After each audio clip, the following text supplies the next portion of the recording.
lo que son las patologías de hiperfunción y las de hipofunción. Dentro de las patologías de hipofunción hablamos del panhipopituitarismo, que es la insuficiencia hipofisaria de una o varias. Cuando hablamos de PAN, es de múltiples células endocrinas, y van a haber déficit de muchas hormonas, llámese tiroides, de cortisol, por déficit de corticotropina. Hablamos de eso, y que pudiera ser por una alteración propia de la glándula, por patologías, radioterapias, enfermedades, y hablamos también de que podía ser también productos de cirugía, de que se hace hipofisectomía debido a tumores, radioterapias posteriores que le hagan a la glándula, y que pueden haber también lo que llamamos la apoplejía hipofisaria o el síndrome de Sheehan o la enfermedad de Sheehan, que puede ser debido a una enfermedad de tipo vascular, debido a un embarazo o un posparto complicado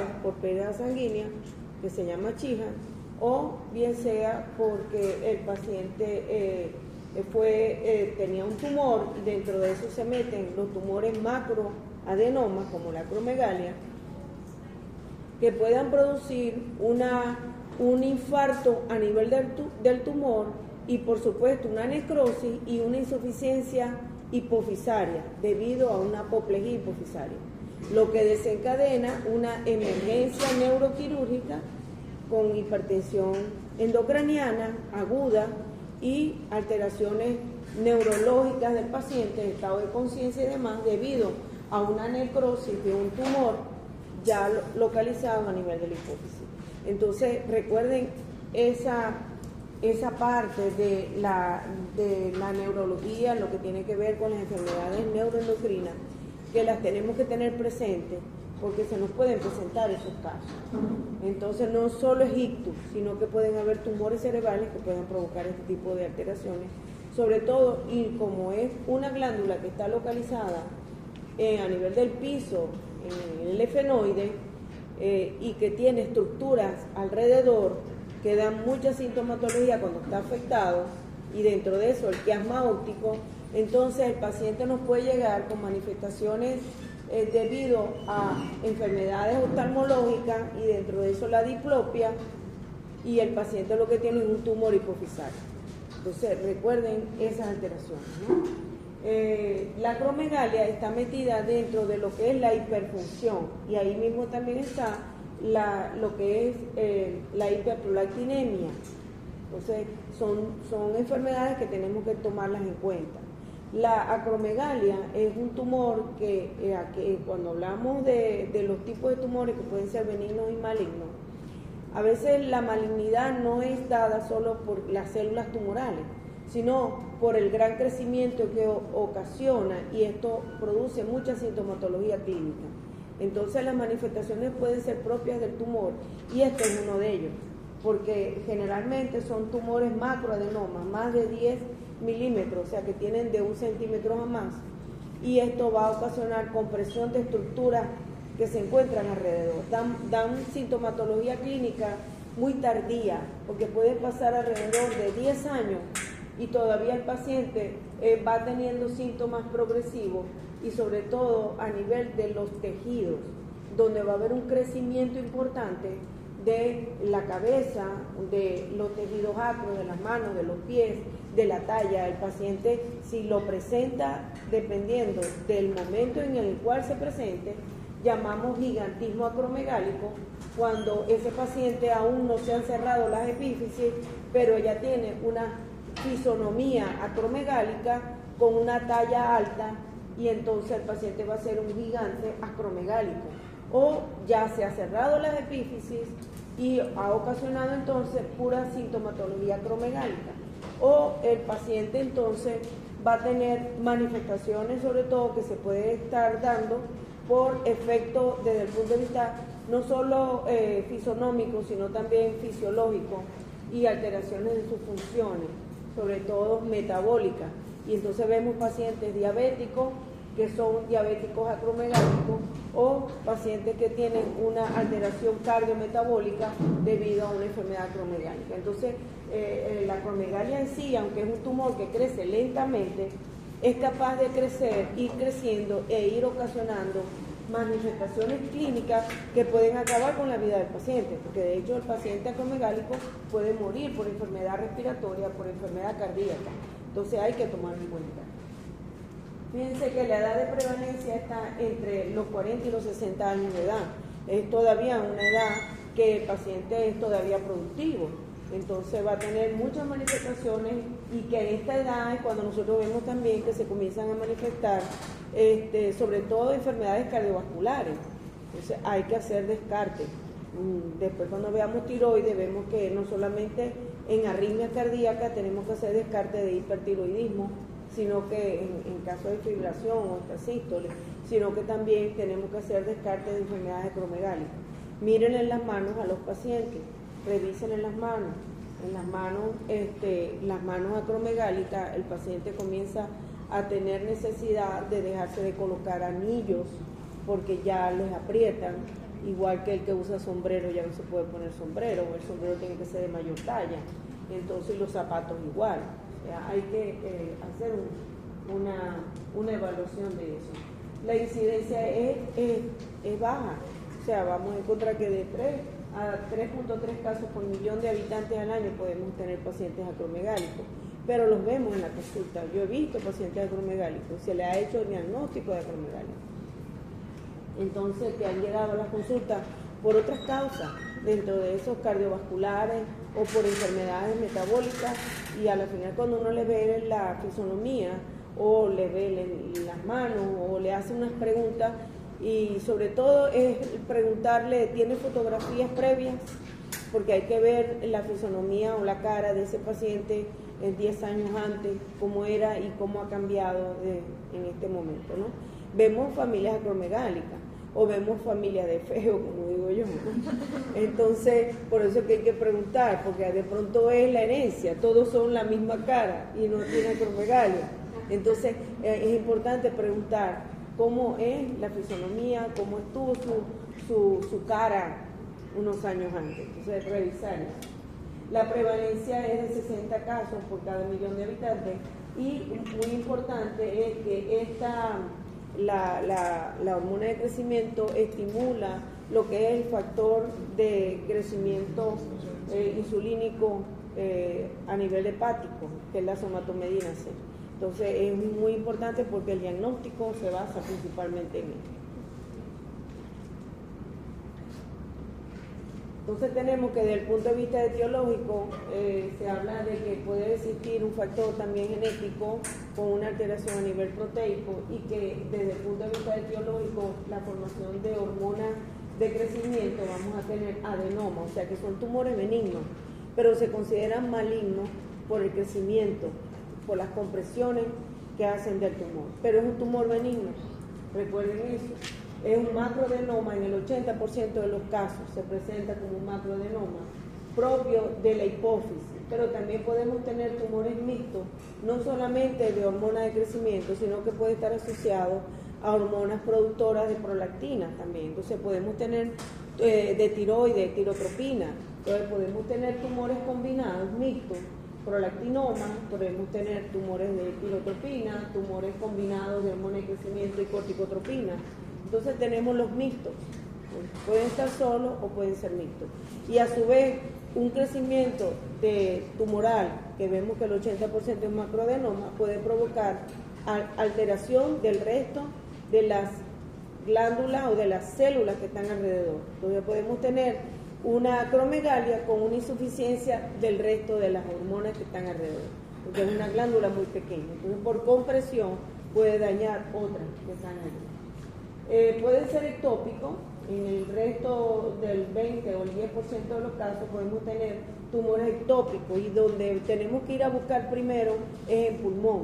Entonces los tumores, y por eso es que hablamos de tumores paraneoplásicos, es decir, que pueden haber células productoras de hormona de crecimiento, o sea, parecidas a la hormona de crecimiento, que dan sintomatología también. Entonces debemos buscar a nivel de pulmón, tumores broncogénicos, a nivel pancreático, en las células de los islotes pancreáticos, tumores carcinoides o feocromocitomas, y la somatomedina C, que se puede estar produciendo también una hormona de somatomedina C autonómica. Entonces, eso lo podemos conseguir. Entonces, la etiología molecular y genética del gigantismo siempre está allí. O sea, que pueden haber alteraciones a nivel celular y que estas alteraciones genéticas pueden estar combinadas con los denominados MEN o neoplasias endocrinas múltiples, que están de 1 a 4, ¿no? Que se dividen 1 y 4, que es el síndrome de McCoy, tenemos el complejo Kärtner, tenemos adenomas hipofisarios familiar aislado, o sea que ellos pueden estar asociados. Nosotros tuvimos recientemente un caso, lamentándolo mucho no lo pudimos estudiar a ese señor, a ese señor se le dio el alta, porque era un paciente acromegálico. Para mí era un paciente acromegálico, todas las personas que me había tenido, porque estos se asocian a tumores, sobre todo a tumor de colon. Entonces, pacientes que tengan sospecha de acromegalia, hay que hacer un estudio también a nivel por vía digestiva y evaluar colon, porque están muy asociados a tumores de colon. Y él tuvo un adenoma de colon, tenía además un carcinoma medular de tiroides, que también se pueden asociar y son las denominadas neoplasias endocrinas múltiples, y pueden estar asociados incluso a feocromocitoma. Entonces hay que evaluar a esos pacientes de manera integral.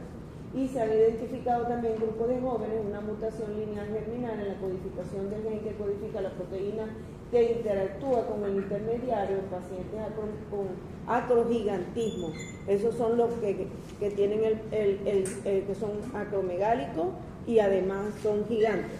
Entonces lo vemos en los juegos, en los futbolistas no, en los que juegan básquet, le vemos esa fisonomía.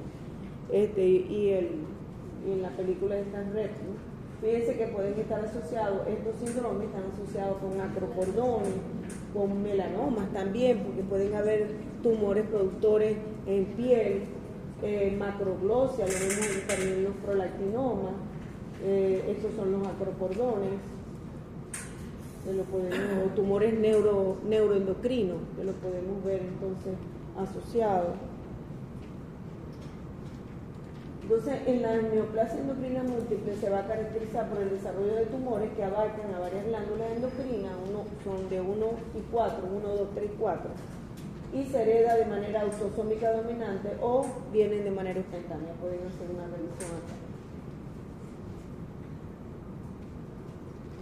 Y aquí la clasificación. Entonces tenemos la neoplasia endocrina múltiple tipo 1, está asociado al hiperparatiroidismo, tiene tumores neuroendocrinos gastropancreáticicos, ahí puede estar el insulinoma también metido en este grupo, adenomas hipofisarios, fíjense, ¿no? Tenemos el MEN2A y el B. El A es un fenotipo de cáncer medular de tiroides.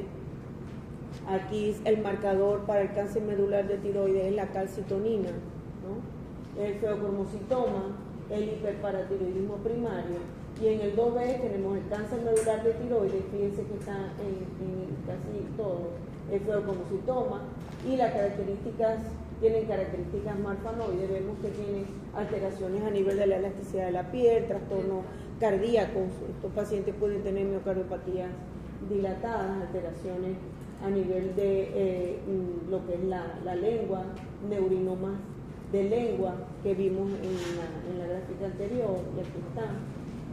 El MEN4, el hiperparatiroidismo, adenoma hipofisario, el menos frecuente está asociado a tumores suprarrenales. Aquí podemos tener también productores de adenoma suprarrenal asociados a acromegalia. O sea, siempre que veamos un paciente con este tipo de tumores hay que descartarle otra patología porque pueden estar asociados a estos problemas.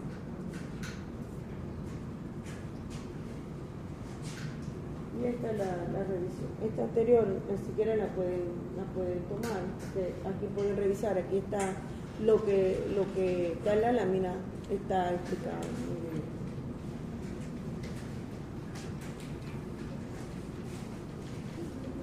Y entonces los tumores, bueno, esto eran los adenomas paratiroideos, que pueden estar en enfermedad multiglandular en más del 90% de los casos.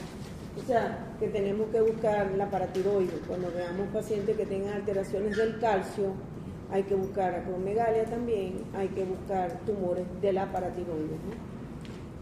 Gastropancreático, el gastrinoma, el insulinoma, tenemos en la hipófisis o tumores. Aquí también se habla de no funcionantes, porque pueden haber células, las células cromófagas en hipófisis, que pueden también crecer, no producen, no tienen función, no tienen ningún tipo de función, pero pueden provocar complicaciones en el resto de las células.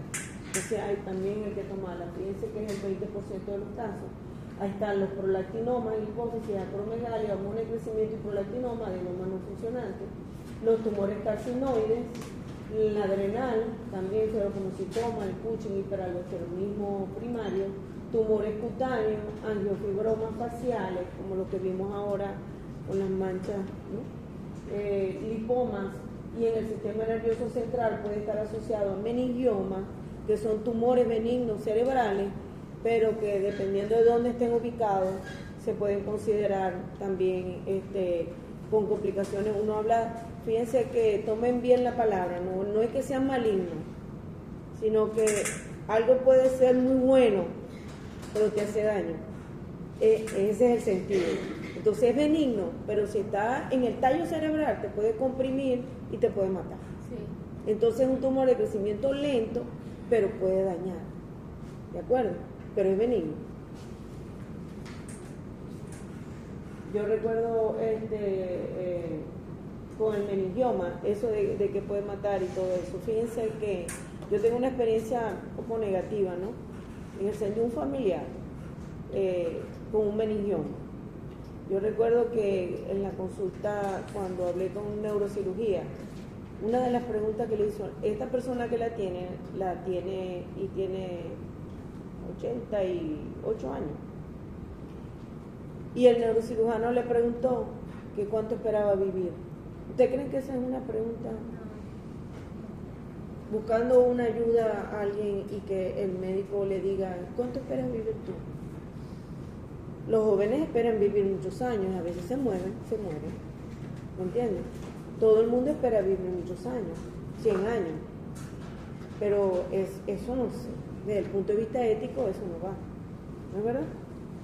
Entonces, ¿por qué? Porque son tumores benignos, ciertamente, que a veces hasta, bueno, gracias a Dios se le destruyó, se calcificó y desapareció casi. Milagro de Dios. ¿Entiendes?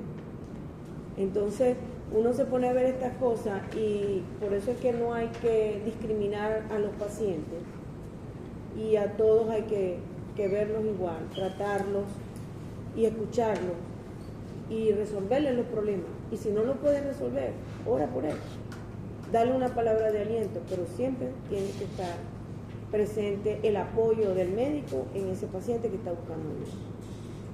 Entonces, porque es un tumor benigno, pero puede ocasionar problemas. Y estaba en un sitio que podía traer problemas. ¿Me entiendes? Ya eso han pasado muchos años, gracias a Dios, porque puede recidivar. Y los tumores, por eso es que la parte emocional es muy importante manejarla en cáncer.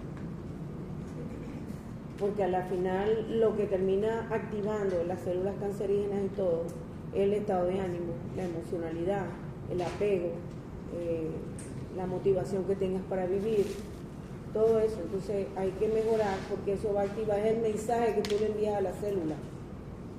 Y lo que le enviemos es lo que va a recibir. Entonces hay que activarse con eso. Y bueno, y esto es un resumen más o menos de lo que hemos hablado, que los tumores pueden ser propios de la glándula, productores de hormonas de crecimiento, pueden estar solo unidos con otras hormonas, y lo vamos a tener, fíjense que hablan de primario, tumores adenoma hipofisario, pueden haber carcinomas también a nivel de la hipófisis. Y recordar esto, que pueden haber, una vez que se haya hecho la determinación y no le encontremos la elevación o le hagamos el estudio de localización del tumor y encontremos que la hipófisis está limpia y hay una elevación de hormona de crecimiento y somatomedina con clínica, tenemos que irnos entonces a buscar de manera extra hipofisaria el tumor, porque puede estar fuera de la hipófisis. entonces hay que buscarlo.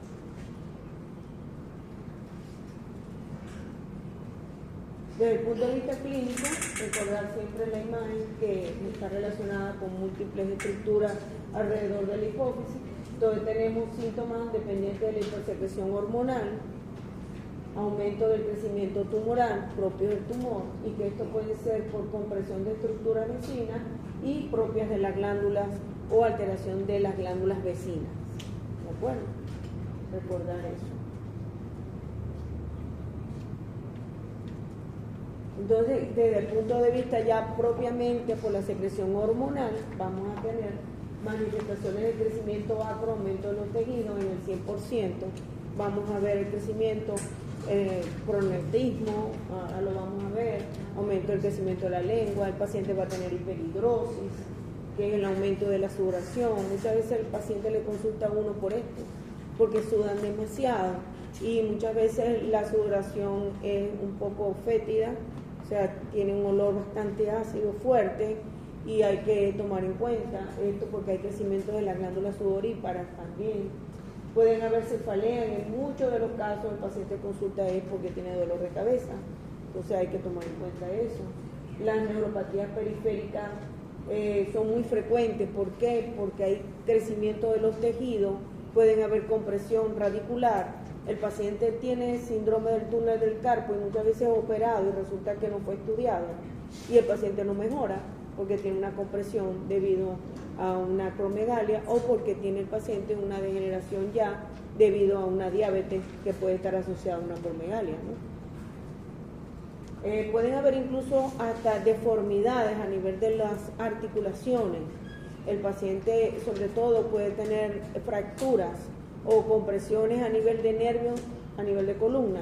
Hay que investigar esa área. La diabetes mellitus, intolerancia a la glucosa se ven en un 60% de los casos. Vemos pacientes que tienen una alteración metabólica, una disglicemia, o pueden ser diabéticos y se operan de su acromegalia y esos pacientes se recuperan. Muchas veces necesitan altas dosis de insulina para lograr controlar a esos pacientes, y lo hemos visto. Hay pacientes que tienen hasta 100 unidades de insulina diaria, entonces hay que tomar en cuenta estas alteraciones. Las cardiovasculares son las que a la larga terminan de matar al paciente. Las enfermedades cardiovasculares y las enfermedades respiratorias matan al paciente porque va a haber una alteración también de la función pulmonar, donde el paciente va a tener una disminución de la capacidad respiratoria, va a haber apnea del sueño, y ellos muchas veces hacen periodos de apnea prolongados con arritmias cardíacas y sobre todo fibrilación auricular, y estos pacientes pueden morir por insuficiencia respiratoria. Entonces hay que tomar en cuenta, o porque tienen una hipertrofia muscular, porque también va a haber hipertrofia con alteración del ritmo cardíaco. Entonces las dos patologías que pueden alterar esto al paciente, puede ocurrir una enfermedad respiratoria, insuficiencia, o por arritmias cardíacas y muerte, ¿no? También recuerde la apoplejía hipofisaria, que puede matar al paciente. Entonces diríamos 3, ¿no? 3 probables complicaciones que pueden llegar a matar al paciente con acromegalia. La hipertensión arterial, con todas sus complicaciones, con todas las complicaciones de la hipertensión, la puede presentar. Bocio, porque si estamos hablando de que el tumor crece, puede disminuir la secreción de tirotropina, entonces vamos a tener una insuficiencia tiroidea primaria o secundaria. ¿Ah? Secundaria, porque es hipófisis. Recuerden, primaria es la glándula periférica o la glándula primaria, y secundaria es hipófisis. Cuando hablamos de terciaria es hipotálamo, factor liberador. Las alteraciones menstruales por lo mismo, porque hay hipogonadismo, se altera la hormona liberadora de gonadotropina y vamos a tener entonces un hipogonadismo en el paciente. Fíjense que se puede tardar muchos años hasta que se haga el diagnóstico. Mientras tanto, la paciente está acudiendo ¿a quién? A ginecología, muy probablemente porque no puede tener hijos, porque no lactó y ya no puede lactar más, porque tiene alteraciones menstruales, porque tiene otra cosa, y resulta que lo que viene corriendo es una acromegalia. Va a tener también alteraciones de los campos visuales por el crecimiento del tumor y galactorrea, porque si el tumor crece, ¿a quién comprime? ¿A quién comprime? Porque viene arriba, ¿verdad? Hipotálamo, el tallo y la hipófisis. ¿A quién comprime cuando crece la hipófisis? Hacia arriba. Bueno, a la parte del quiasma al quiasma y a su vez ¿a quién? ¿Por qué hay hiperprolactinemia? Piensen un poquito. ¿Quién inhibe a la prolactina? Eso se dio la vez pasada. ¿Quién la inhibe? ¿Qué es lo que pasa? ¿Cómo llegan las hormonas liberadoras a la hipófisis? En el tálamo están arriba. Ajá. ¿Y cómo llegan a la hipófisis que está abajo? ¿A través de quién? ¿De quién? ¿Pero cómo se llama esto? Tallo. Acuérdense del árbol. La raíz, ¿verdad? El tallo, el hipotálamo. O sea, acuérdense de hipotálamo, el tallo y la hipófisis. Entonces, cuando crece el tumor, ¿comprime a quién? Al tallo hipofisario. Y a través del tallo pasa a quién, que viene del hipotálamo. ¿Quién inhibe la prolactina? Dopamina. ¿Quién dijo? Dopamina. Entonces, ¿qué pasa? Al crecer, crece, bloquea el tallo hipofisario, inhibe la dopamina y empieza a agarrar correcto. Entonces aumenta la prolactina y hay galactosa. ¿De acuerdo? Recuerden eso.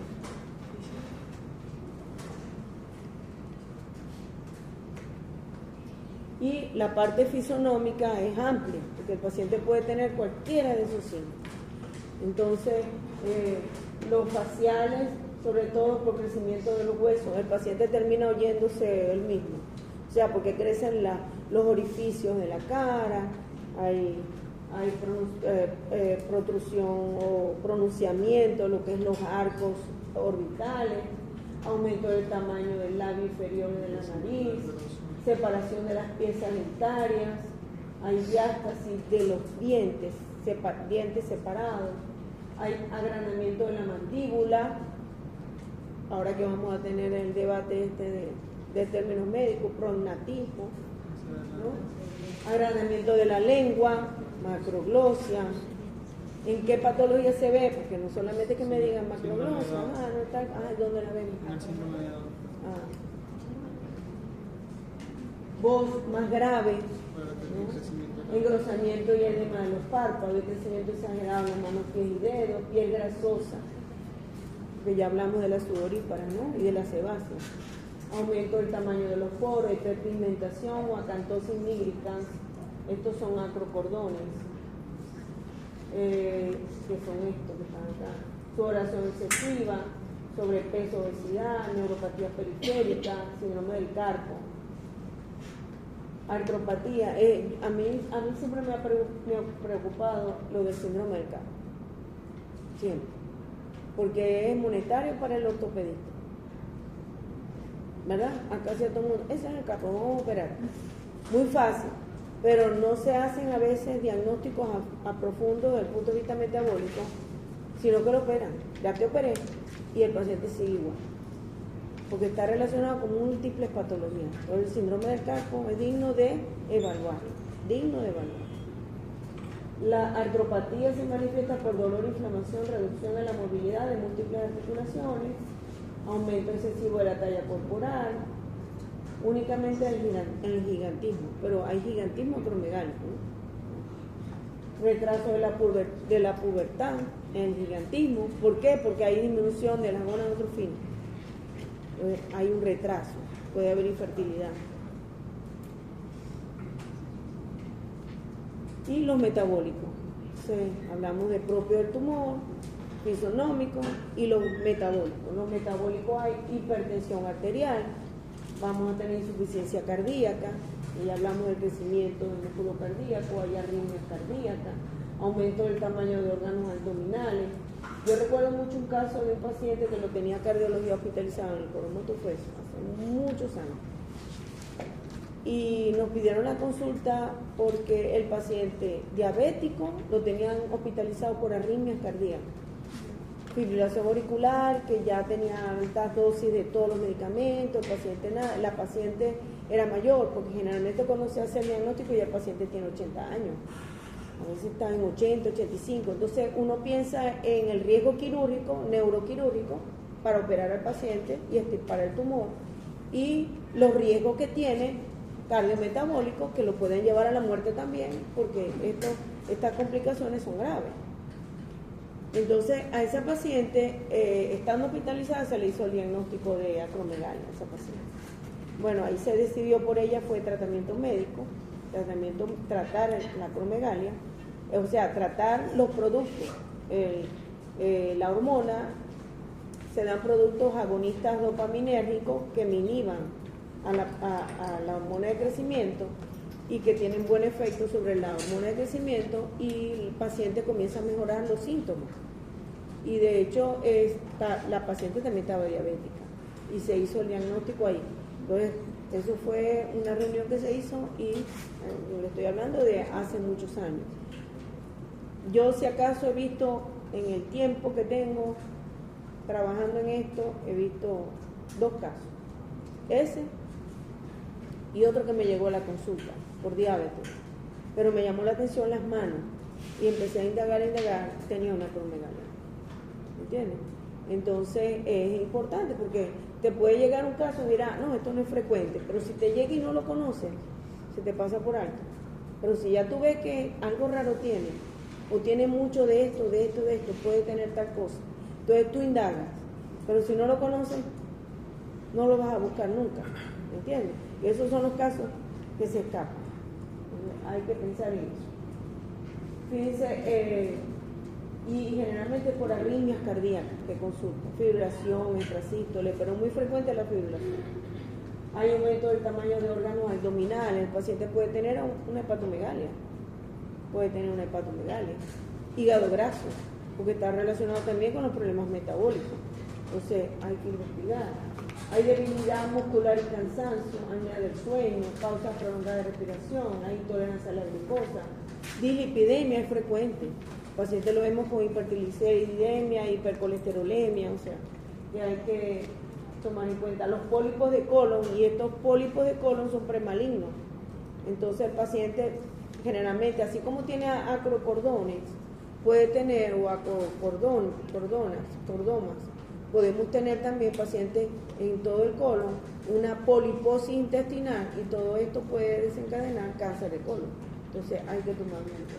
El aumento del riesgo de desarrollar el cáncer es muy frecuente, no solo colon, sino próstata y glándula tiroides, porque ya vimos que puede estar relacionado con la neoplasia endocrina múltiple.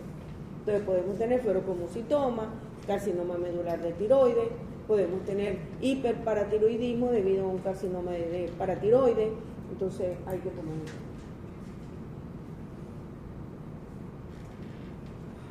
Entonces la relación desde el punto de vista de la compresión del tumor puede ocasionar cefalea, ya es síntomas relacionados a los órganos que están, a las estructuras que están alrededor.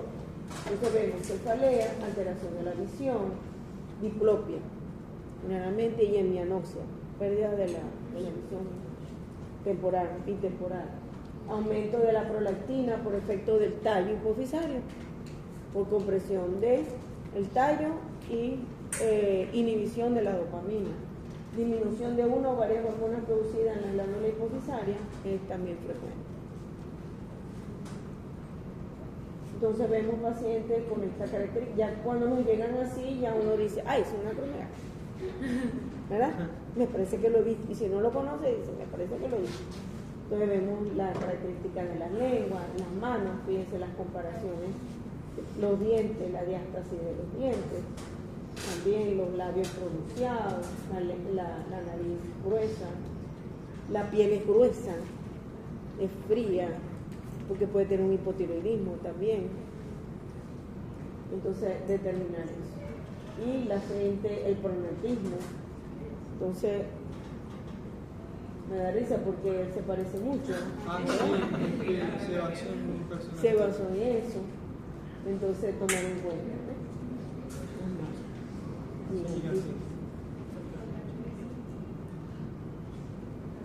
Entonces, pero ¿cómo se hace el diagnóstico? Por la clínica, el interrogatorio, determinar si hay en la familia, porque también puede estar relacionado al factor genético.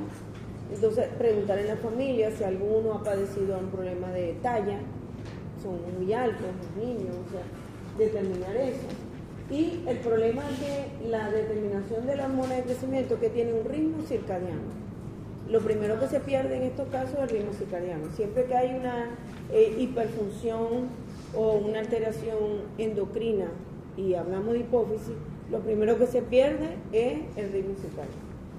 Entonces vemos que estos pacientes es difícil porque la hormona varía en el día, en 24 horas, dependiendo del sueño, porque ya dijimos que aumentaba con el sueño, con el ejercicio. Entonces, podemos tener niveles de 5 o mayores de 5 y el paciente viene de trotar o viene de caminar. Entonces, no va a ser fidedigno, ¿no?, ese resultado. Pero tenemos la clínica, tenemos los niveles de hormona de crecimiento y lo que debemos determinar principalmente son los niveles del factor de crecimiento insulínico tipo 1, que es la somatomedina C, porque va a la par con el aumento de la hormona de crecimiento. ¿De acuerdo? Aumenta la hormona de crecimiento, aumenta el intermediario, porque es el que va a permitir que actúe. Entonces, determinamos el factor de crecimiento insulínico tipo 1, que es el que nos va a dar el diagnóstico. ¿De acuerdo? ¿Qué pasa si tenemos niveles elevados? O sea, ya sospechamos, tenemos la clínica, ya sabemos que existe una elevación de hormona de crecimiento, entonces tenemos algunas dudas y nos llega un borderline, entonces tenemos que hacer pruebas de supresión para confirmar el diagnóstico. Porque el tratamiento después que hagamos el diagnóstico endocrino, tenemos que localizar el tumor. ¿Está en hipófisis o es ectópico? El que tiene peor pronóstico es el ectópico. Peor pronóstico, porque es un carcinoma que está fuera de la hipófisis y generalmente tenemos manifestaciones del tumor hasta que hacemos el diagnóstico del tumor acromegálico, ¿de acuerdo? Entonces, a veces es el que tiene peor pronóstico. Entonces, el test de supresión se hace con qué suprimimos. Si ella es una hormona contrarreguladora a la insulina, y que lo que hace es producir precisamente aumentar la gluconeogénesis, aumentar la glucosa, entonces tenemos que suprimirla, lo que hacemos una prueba de supresión con insulina, provocando hipoglicemia. Entonces, en este paciente le hacemos el test de supresión con glucosa y se le dan, ¿qué cantidad de glucosa le damos a este paciente? 75 gramos de glucosa. Es parecido a la prueba de tolerancia glucosada, pero en este caso le damos 75 gramos de glucosa, que con la prueba de tolerancia también utilizamos eso. Entonces le damos la glucosa y debemos de suprimir porque no está en hipoglicemia, por lo tanto debe de parar. Tenemos niveles normales de glucosa, para ya la hormona de crecimiento, pues no necesitamos más glucosa, ¿de acuerdo? Entonces, en este caso, ¿qué pasa? Si hay una hormona de crecimiento que está liberada, entonces no va a haber un bloqueo y vamos a tener entonces que el paciente no va a haber una supresión o una disminución de los niveles de hormona de crecimiento que tomamos basal, porque siempre hay que tomar una hormona de crecimiento basal, es decir, en las 0 horas y después a las 2 horas de haberle colocado los 75 gramos de glucosa, porque eso se da a beber, ¿no? Se le dan los 75 gramos y se toma la. Entonces, si eso no sucede, entonces decimos sí, el paciente tiene entonces una acromegalia, porque no hubo supresión, tiene niveles altos de somatomedina, tiene a la vez sintomatología, entonces ahora hay que localizar el tumor, a ver dónde está el tumor. Dijimos que el 80% estaba a nivel hipofisario, entonces nos vamos directo a la hipófisis, a buscar ahí. Fíjense que este test de estimulación que ven acá, que es con TRH, se deja para pacientes que ya han sido operados. Pacientes porque el tratamiento de la acromegalia, el primario es quirúrgico, ¿no? Entonces el paciente debe ser operado. Si se extirpó totalmente el tumor, ese paciente no debe tener ningún tipo de estimulación ni de supresión. Entonces, ¿qué hacemos? Si queremos probar si quedaron células malignas o no, entonces se le hace una estimulación con TRH. Normalmente la tirotropina no tiene por qué elevar la hormona de crecimiento, pero en situaciones patológicas, en caso de tumor, sí. ¿De acuerdo? Entonces la dosis de 400 a 500 miligramos por viento venoso. Los estudios de imágenes se dejan entonces, y lo que se prefiere es con una resonancia magnética, y se le debe dar con un marcador tumoral que es el gadolinio, que es un marcador tumoral. Al administrarle la hormona de hacerle la resonancia, si hay tumor se va a teñir, por supuesto. Entonces se le hace con imágenes una resonancia magnética del cráneo. Si sospechamos que ese paciente tiene una lesión tumoral ectópica, entonces se le debe hacer también de tórax, de abdomen, por supuesto, para ver si existe feoconocitoma, tumor de colon, tumor pancreático, otros tumores que estén provocando la liberación de hormonas de crecimiento. Pero ¿dónde va a gastar primero el paciente? En una resonancia donde me focalicen la hipófisis para ver cómo está esa hipófisis. Si encontramos el tumor, se encuentra el tumor, el paciente debe recibir tratamiento médico. ¿Para qué? Para bloquear la sintomatología o disminuir los síntomas del paciente, y el tratamiento quirúrgico, que debe ser preparar al paciente para ir a un tratamiento quirúrgico. Y a la vez tenemos que tratar las hormonas que están en déficit, sobre todo la corticotropina, porque ya les dije, si tiene un hipotiroidismo secundario por déficit de TSH y ustedes le comienzan a dar levotirosina sin haberle administrado esteroides a ese paciente, el paciente hace una insuficiencia suprarrenal aguda y se muere. ¿De acuerdo? Entonces tratamos primero con esteroides lo que falta por déficit de corticotropina, y luego de estar en el tratamiento ya con esteroides que le empezamos a dar esteroides, nos vamos con la levotirosina. Pero primero eso. De último, ¿qué? La gonadotrofinas. Son las últimas que tratamos, porque hay que ver la edad, ya dijimos 40, 60 años. Entonces se supone que ya a esa edad no es muy importante la gonadotrofina. A lo mejor ya tiene hijos, ¿verdad? No hay problema de los caracteres sexuales secundarios. Un paciente de 80 años, ¿a qué le vas a tratar gonadotrofina? ¿De acuerdo? Otra causa de gonadotrofina, hormonas de crecimiento altas en aquellos pacientes que es iatrogénico. Recuerden que comenzó el boom de lo que es la longevidad saludable, lo que es estar joven siempre. Entonces se comenzaron a inyectar hormonas de crecimiento, y ya vemos que no es tan benigna el uso indiscriminado de hormonas de crecimiento para mantenerse joven, porque puede provocar tumores de próstata, de tiroides, de colon, de páncreas. Entonces tenemos que tomar en cuenta eso. En los pacientes que nos lleguen y nos pregunten ¿qué le parece? ¿No? Eso hay que evaluar primero al paciente. Es como el reemplazo hormonal de estrógeno en la mujer, si no lo necesita o si se lo empieza sin haber evaluado mama, a ver cómo está, si no tiene un cáncer de mama o útero, ¿no? Entonces hay que tomar en cuenta eso. Entonces el diagnóstico hacemos niveles de factor liberador. La prueba diagnóstica bioquímica es la utilizada de primera línea, o sea, el gol estándar es factor de somatomedina C, determinar factor de crecimiento insulínico tipo 1, es lo primario. Y partimos de acá. La medición del factor de crecimiento insulínico 1 es más simple que la medición de hormona de crecimiento, verdaderamente, pero siempre tenemos que tomar en cuenta hormona de crecimiento, factor de crecimiento insulínico tipo 1 y el test de supresión con glucosa. Entonces tenemos ese panorama, porque nos sale en endocrinología, no nos conformamos con tener un solo valor. ¿Por qué? Porque el tratamiento es de por vida. El tratamiento muchas veces es de por vida. Entonces tenemos que hacer un diagnóstico certero, y para eso es que se emplean las pruebas. ¿De acuerdo? ¿Qué me interesa? El objetivo de la clase a este nivel es que ustedes sepan qué es la enfermedad, cómo reconocerla, cuáles son las manifestaciones clínicas si se le presenta a algún paciente con algún tipo de problema de esto, y a dónde lo van a derivar, qué diagnóstico, qué prueba le pueden mandar a hacer. No volverse loco haciéndole todo, pero ya vimos que no nos podemos quedar solamente con las pruebas endocrinas, sino que tenemos que hacerle pruebas metabólicas, cardíacas, respiratorias, ¿de acuerdo? Entonces hay muchas cosas que hay que hacer en este paciente y que pueden estar relacionadas con tumores.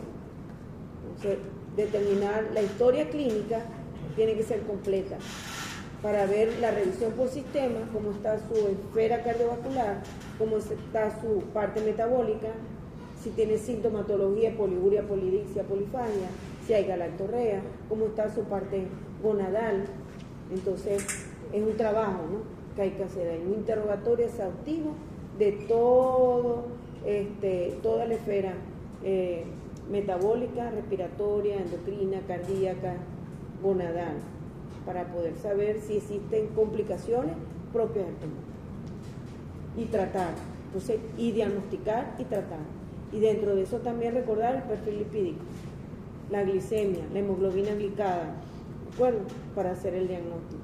El electrocardiograma, el ecocardiograma, o sea que, ¿verdad?, es complicado desde el punto de vista económico del paciente. Pero se siente, como la canción, se siente bien, se siente bien cuando tú le orientas al paciente adecuadamente y no lo haces gastar dinero por gastar. Y lo mejor es cuando te llegan con los resultados y tú sabes interpretar los resultados, porque ese es otro, ¿verdad? Yo lo mandé a hacer, doctora, ¿cómo lo ves? Entonces te pone virólogo allá, con estrabismo. Si no lo sabes interpretar, te da el mismo estrabismo, no lo ves. O degeneración macular, no ves el centro, no ves, ¿verdad? Entonces es importante que ustedes aprendan a interpretar los exámenes de laboratorio para poder dar un diagnóstico adecuado al paciente, desde un examen de orina hasta lo más profundo. ¿De acuerdo? Yo recuerdo que eso para mí era básico y es un consejo que les doy. No se pierdan un taller de radiología, no se pierdan un taller de electrocardiografía, no se lo pierdan, así hayan hecho 1, 2, 10, 500,000, lo que sea, porque cada vez aprenden más. No se pierdan un taller de interpretación de laboratorio, importante, y de nutrición, porque eso son cosas básicas que uno lo va a manejar toda la vida de médico. ¿Qué puedo comer? En la pregunta. Y los exámenes en la web. Saber qué van a pedir y por qué lo van a pedir. Entonces es muy importante que yo me compré el libro todos los libros de electrocardiografía me los compraba. Y hacía los electros. Paciente infarto, hacía un electro y guardaba uno para mí. Arritmia, fibrilación, es fibrilación y guardaba para mí. Uno para el paciente. ¿Ves? Y ya tenía documentado ahí. Extrasístole, me explicaba el párrafo. Igual. Laboratorio, libro de laboratorio. Búsquense un libro de laboratorio. Interpretación clínica de laboratorio. Yo tengo mi libro viejito, pero ahí está, eso no cambia. ¿Ves? Entonces, eso háganlo. Entonces, es muy importante acá, porque fíjense que es fácil de hacer. ¿Dónde? Aquí lo hacen. Es por pruebas, método de radioinmunoanálisis lo hacen.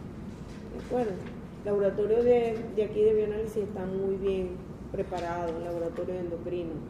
O sea, pueden hacer. Entonces, si se hallan concentraciones séricas del factor de crecimiento insulínico 1 por encima de la media, tenemos que tomar en cuenta, ¿está embarazada o no? Pues sabemos que si hay un feto, va a estar aumentada porque necesita el crecimiento del bebé. Entonces, esto puede modificar la pubertad, el periodo postpuberal. Estos serían elevación de este tipo de mediador desde el punto de vista fisiológico, ¿no? Mientras que los niveles por debajo de la media se observa en la diabetes no controlada o en la insuficiencia renal. En la insuficiencia renal. Recuérdense que todos estos mediadores endocrinos se eliminan, se metabolizan en hígado y se eliminan por vía renal. Entonces, patología hepática porque necesitan proteína. Entonces, si tenemos una insuficiencia hepática, vamos a tener niveles bajos de proteína. Por lo tanto, estos factores pueden estar, entre comillas, pueden estar bajos. Y debido a un problema hepático o un problema renal que pueda aumentar los niveles de manera indirecta, y entonces tenemos que hacer diagnóstico diferencial también con enfermedades hepáticas y renales. Estos escenarios pueden dificultar el diagnóstico para el análisis, por eso es que es importante en medicina analizar correctamente. Nosotros tenemos que aprender a analizar desde lo que dice el paciente, el lenguaje que no dice. Por la cara, lo conoceréis, ¿verdad? Entonces, el paciente está diciendo una cosa, pero la cara dice otra. O el aspecto dice, no, me va muy bien, estoy súper bien. Entonces, allá, ¿verdad? Nosotros, como te ves. Entonces, es muy importante eso para poder determinar. Y lo vemos en los pacientes, ¿no lo es así? Cuando estamos haciendo el interrogatorio. Vemos a la familia está como esperando ver que no vaya a decir algo, mami, ¿no? Porque entonces cae mal. Ese es el lenguaje que no sé. Entonces este es un algoritmo que para el diagnóstico. Fíjense que se hace la dosificación de factor de necrosis, de factor de crecimiento insulínico 1. Si está elevada, se hace la prueba de tolerancia glucosada, de supresión, con glucosa, 75 gramos de glucosa por vía oral. Y si esta es una supresión inadecuada, entonces ya hablamos de que el problema lo tenemos en la hipófisis, donde primero tenemos que ir a buscar.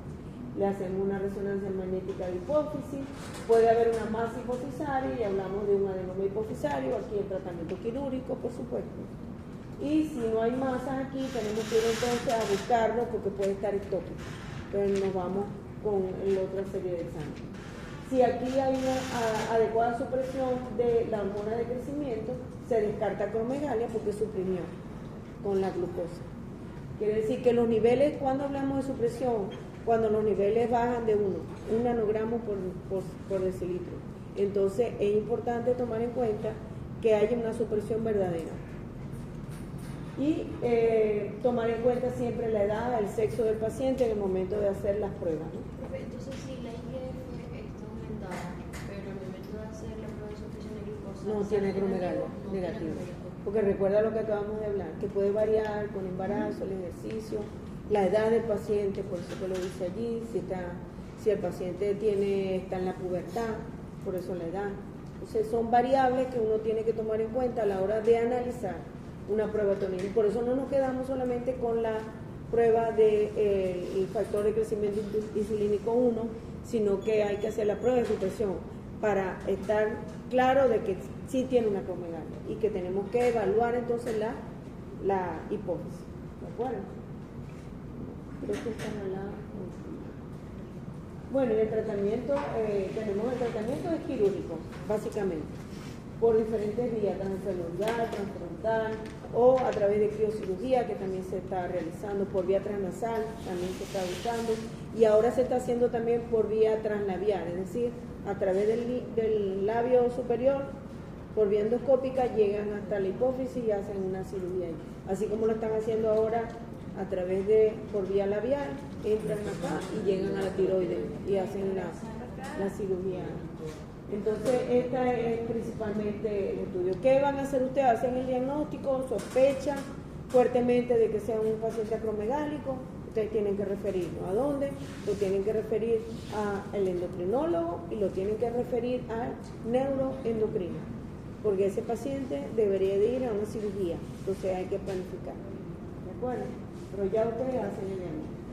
El tratamiento médico se utiliza básicamente aquellos pacientes que no son candidatos quirúrgicos, como les hablaba, pacientes de 90 años, 88 años. Se le da un tratamiento médico, ¿de acuerdo? O pacientes que tienen una contraindicación absoluta por otras enfermedades que no permitan desde el punto de vista médico realizarla.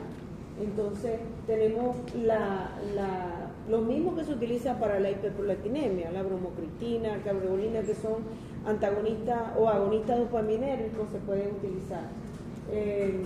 Y también existen medicamentos que pueden estimular la somatostatina, que es la hormona inhibitoria de la somatomedina y de la hormona de crecimiento. Ya hay productos que permiten esto. Y ellos lo que hacen es bloquear la hormona de crecimiento a nivel de los receptores específicos y van a evitar la activación e inhibe la somatomedina C. Estos son medicamentos, ¿no?, que se utilizan. ¿Para cuándo utilizamos radioterapia? La radioterapia se deja en aquellos casos en los cuales sean recidivas de tumor, o sea, lo operaron, pero le hacen un test de TRH con 300, 500 de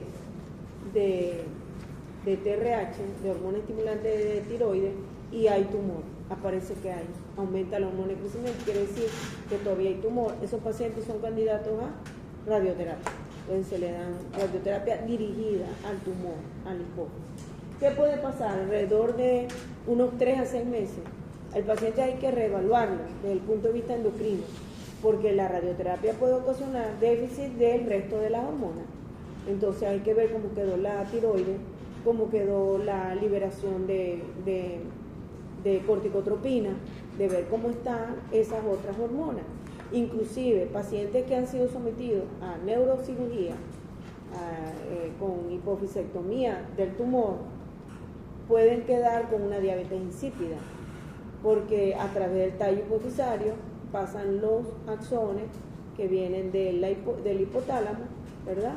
Y que va a equilibrar lo que es el equilibrio hidrosalino, y el paciente va a quedar con una poliuria importante. Entonces hay que tomar en cuenta, porque eso puede ser una complicación directa de la cirugía, puede ser inmediata o puede aparecer semanas o meses después. Entonces hay que tomar en cuenta una complicación esa. Y lo otro, las infecciones. El paciente puede tener una meningitis debido a la misma cirugía, hay que tomar en cuenta eso. Entonces son infecciosas, son endocrinas, ¿verdad?, que hay que evaluar los pacientes que han sido sometidos a una cirugía o una radioterapia. O sea que puede que todo, como siempre el cirujano dice, todo ha sido un éxito, ¿verdad?, pero hay que hacer un mantenimiento y un control a posterior. Entonces, por eso es que hablamos del consentimiento informado. No es que te voy a operar y yo soy el mejor en esto y todo va a quedar bien, sino que le tienes que informar al paciente qué va a pasar posteriormente y qué puede ocurrir. Entonces, para poder tratar eso. Y bueno, estos son los tumores. Este es con gadolinio, los marcadores van a permitir que se vea mejor el tumor, ¿no? Este es antes de la cirugía y después de la cirugía. Este con gadolinio. Fíjense que aquí la somatomedina C, factor de crecimiento insulínico, te hablan de los valores entre 90 y 360 nanogramos.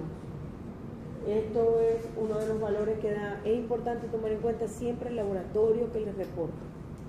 Todo laboratorio de endocrinología debe reportar los valores normales para el laboratorio, ¿de acuerdo? Entonces hay que tomarlo en cuenta. Fíjense que aquí hablan normal menos de 5. Generalmente debe de tener niveles, cuando uno habla de supresión, menos de 1, ¿no? Creo que será la 1. Sí. Cada amanecer trae una nueva oportunidad.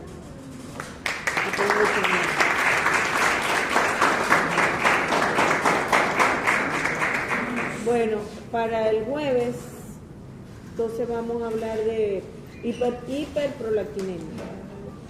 Vamos a dejarlo como síndrome.